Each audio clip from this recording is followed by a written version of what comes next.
Congress Legislative Party Simba Nazariba Party Calendar year Haifar Sisi, Aroiba Haying Dignity, Nova Sahi 25 feet, Lankador Ganina. When state data, Uzik Lairiba Laibaktiva Haibatare Sahi Yamaga Makai Henzelakna Sahi Yamaga and one Mapan Samchalava Manipuri Tangdu Laitadava Tamna Laibaktiva Haibatare Manipur Si Huzik Wariba Prajasina Tianariba Tauriba issues Mayam Singh Sen Women Grey Prajasin Siwaman Grey Aduna Apoi Paliba governments data Karino Pay opposition side the issue Poi Taka Lerigati Haze Bania to Ganoi May Manga Kaksina Karibu Karon Tony Haina Kanbiram Basuyai Aduba Pay side the Gidi Angamba Poi Matien Pangjage Sirajniti Kudong Saba Lona Bagi Wanate Aduna Manipur ki issue problems he Masia two Hamatam solve Tona Normalcy peace restore Tona Bang Tominan Sina Tengam Kaya Haibatare Haibiaba Kaya Haire Akwai last the Upai Dina democracy set Palay Bagina Akwai government naman Labanina democratically elected government naman Labanina Masigi appropriate forum da Nainana ba koi tausi haina Samvidhana suyaba haibatare ko calendar year mata ai Samvidhan ki provision article mayam dudi koi Samvidhan ki expert sunata banina I madu hadan panbadi Manipur ki prajasan mamangda I ikai jare the honorable minister nadi Shri Ibo Bidu Samvidhan khara pabna phani haibra kano haiba aduga oi lari haibagi haibadi ai a little knowledge is a dangerous haibra singba haibu madu haije suno Moi matik saba laikla su haiba mi oibagi dum haibiram bayai madu akoi karimta kano tauba nungai taba waro akoi karimta akoi kano taujate haibi bayai taubadabu koju upai lerakta banina Samvidhana su yaba calendar year mata hena su calendar year mata ahumlak Again, the time with the gun, even world war to over land, to over the world. Any achieving country, they even Mayam Maduya, in Yagi, a day, state assembly Mayam Singsi. Ahum di Layana, Maria Pamba, Mangara Pamba, Zip labor Karna Takagi, minimum 4 session calendar yam, the Panga, the Moja rule same of the lake. Aduna koi Samvidhana suyaba kujik lai bai issue che koi ye appropriate forum hai se masi assembly moi banina nahan namu pham hi bisu kai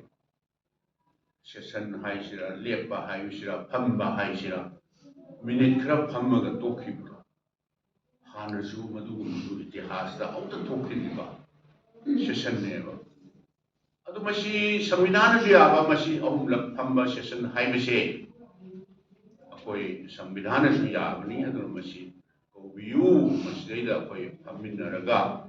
kari warep lauba yai atai nataba Manipuri husik sarangna ba lairiba tangdu laitada basi karmai tawraga masi kari tausige hai bisi ko view na hai na koi di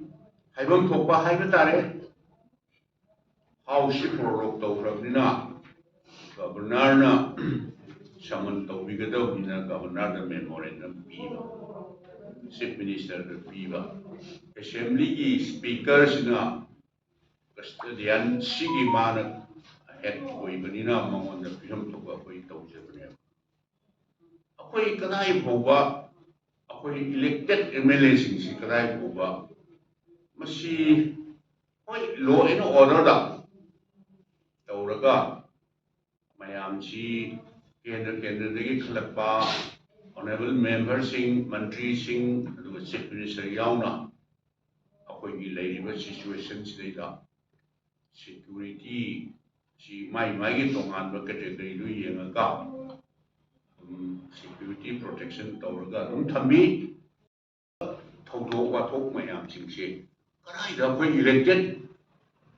representative लेरिबा मयाम सिंगी appropriate forum दी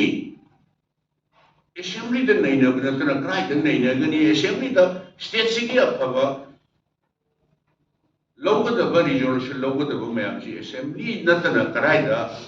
कोई खना नैना गनी अदना संविधान सु याबनी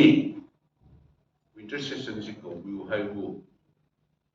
calendar year si मनुंग द कौबियु हाइबु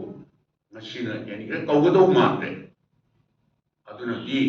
अखोइना हाइजरिसि अखोइ opposition नि ngang याबा चैबा याबा ngang हाइबगी वाना सदे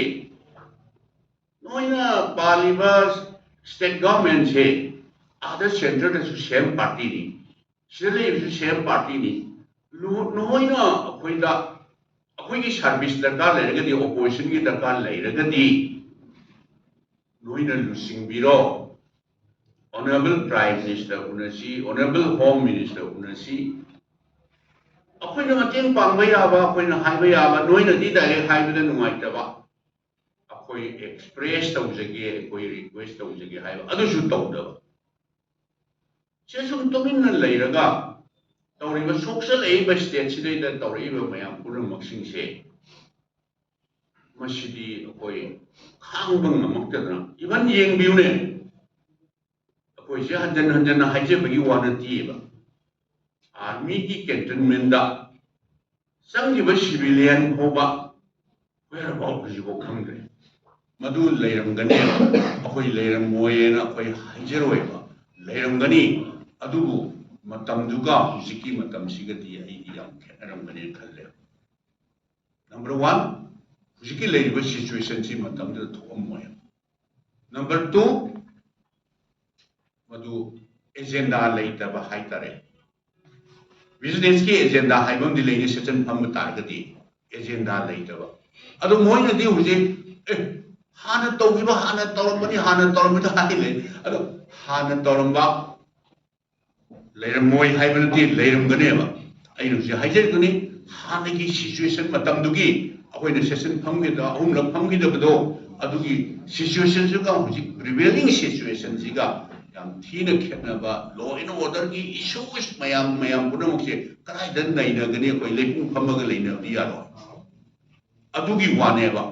अदु सिलेदा आइन खक्तदा येंग लेरगदी